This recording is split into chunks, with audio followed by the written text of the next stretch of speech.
श्री गोपीजनवल्लभाय नमः। वैष्णवानाहि रक्षार्थं श्रीवल्लभनिरूपितः सुदर्शन महामन्त्रो वैष्णवानां हितावहः। मन्त्रामध्ये निरूप्यन्ते चक्राकारं च लिख्यते उत्तरागर्भरक्षा च परीक्षितहिते रतः। ब्रह्मास्त्रवारणं चैव भक्तानां भयभञ्जनः वधं च दृष्टदैत्यानां खण्डं खण्डं च कारयेत्। वैष्णवानां हितार्थाय चक्रं धारयते हरिः पीताम्बरो परब्रह्म वनमाली गदाधरः। कोटिकन्दर्पलावण्यो गोपिका प्राणवल्लभः श्रीवल्लभः कृपानाथो गिरिधरः शत्रुमर्दनः। दावाग्निदर्पहर्ता च गोपीनां भयनाशनः गोपालो गोपकन्याभिः समावृतोऽधितिष्ठते। व्रजमण्डलप्रकाशी च कालिन्दीविरहानलः स्वरूपानन्ददानार्थं तापनोत्तरभावनः। निकुञ्जविहारभावाग्नि देहि मे निजदर्शनं गोपिकाश्रुताकीर्णो वेणुवादनतत्परः। कामरूपी कलावांश्च कामिन्या कामदो विभुः मन्मथो मथुरानाथो माधवो मकरध्वजः। श्रीधरः श्रीकरश्चैव श्रीनिवासः सतां गतिः मुक्तिदो भुक्तिदो विष्णुः भूधरो भूतभावनः। सर्वदुःखहरो वीरो दुष्टदानवनाशकः श्रीनृसिंहो महाविष्णुः श्रीनिवासः सतां गतिः। चिदानन्दमयो नित्यः पूर्णं ब्रह्म सनातनः कोटिभानुप्रकाशी च कोटिलीलाप्रकाशवान्।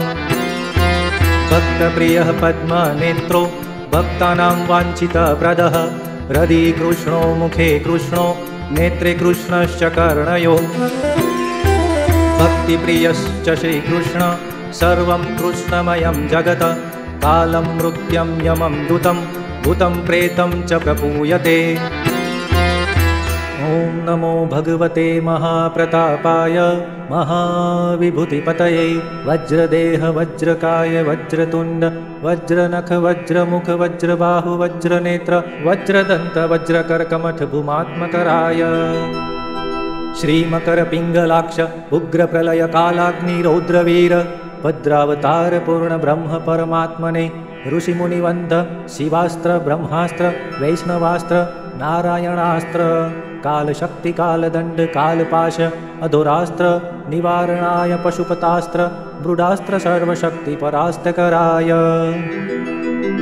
परविद्या निवारणाय आनिदीप्ताय अथर्ववेद ऋग्वेद सामवेद यजुर्वेद सिद्धकराय निराहाराय वायुवेग मनोवेग श्रीबालकृष्णः प्रतिष्ठानन्दकरस्थलजलाग्नि गमेमतोद्भेदि भेदी। सर्वशत्रुछेदि छेदि मम वैरिण खाद्योत्खाद्यं सञ्जीवन पर्वतोच्चाट्य चाट्य डाकिनी शाकिनी विध्वंसकराय महाप्रतापाय निजलीला प्रदर्शकाय। निष्कलङ्ककृतनन्दकुमार बटुक ब्रह्मचारी निकुञ्जस्थ भक्त स्नेहकराय दुष्टजनस्तवनाय सर्वपापग्रह कुमार्गग्रहान् छेद्य छेद्य बिन्दि बिन्दि खाद्य कंटकान् ताड्य ताड्य मारय मारय शोषय शोषय ज्वालय ज्वालय। संहारय संहारय नाशय नाशय अतिशोषय शोषय मम सर्वत्र रक्ष रक्ष महापुरुषाय सर्वदुःखविनाशनाय ग्रहमण्डल भूतमण्डल प्रेतमण्डल पिशाचमण्डल उच्चाटन उच्चाटनाय। अंतर्भवादिकज्वर माहेश्वर ज्वर वैष्णज्वर ब्रह्मज्वर विषमज्वर शीतज्वर वातज्वर कफज्वर एकाहिक द्वाहिक त्राहिक चातुर्थिक अर्धमासिक मासिक षाण्मासिक संवत्सरादिकर भ्रमि भ्रमि छेद्य छेद्य बिन्दि बिन्दि। महाबल पराक्रमाय महावीपति निवारणाय भक्तजन कल्पना कल्पद्रुमाय दुष्टजन मनोरथ स्तंभनाय। क्लीं कृष्णाय गोविन्दाय गोपीजनवल्लभाय नमः।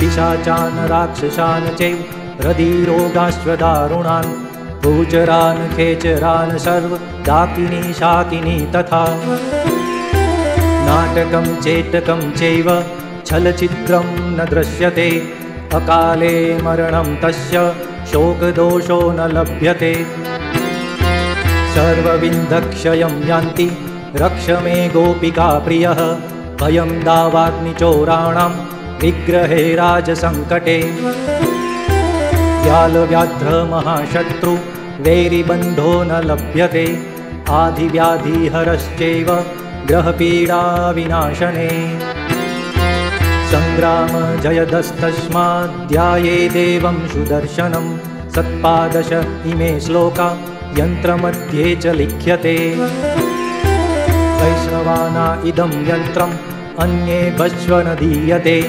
वंशवृद्धिर्भवेत् तस्य श्रोता च फलमाप्नुयात् सुदर्शनमहामन्त्रो लभते जयमङ्गलम् सर्वदुःखहरश्चेदम् अंगशूल अक्षशूल उदरशूल गुदशूल कटिशूल कुक्षेशूल जानुशूल जन्तशूल हस्तशूल पादशूल वायुशूल स्तनशूल सर्वशूलात् निर्मूलय दानव दैत्य कामिनी वेताल ब्रह्म राक्षस कालाहल अनंत वासुकी तक्षक कर्कोटक कालिय स्थलरोग जलरोग नागपाश कालपाश विषम निर्विषम कृष्ण त्वामहं शरणागतः वैष्णवार्थं कृतं यत्र श्रीवल्लभनिरूपितम् इति श्रीवल्लभाचार्यकृतं सुदर्शनकवचं सम्पूर्णम्।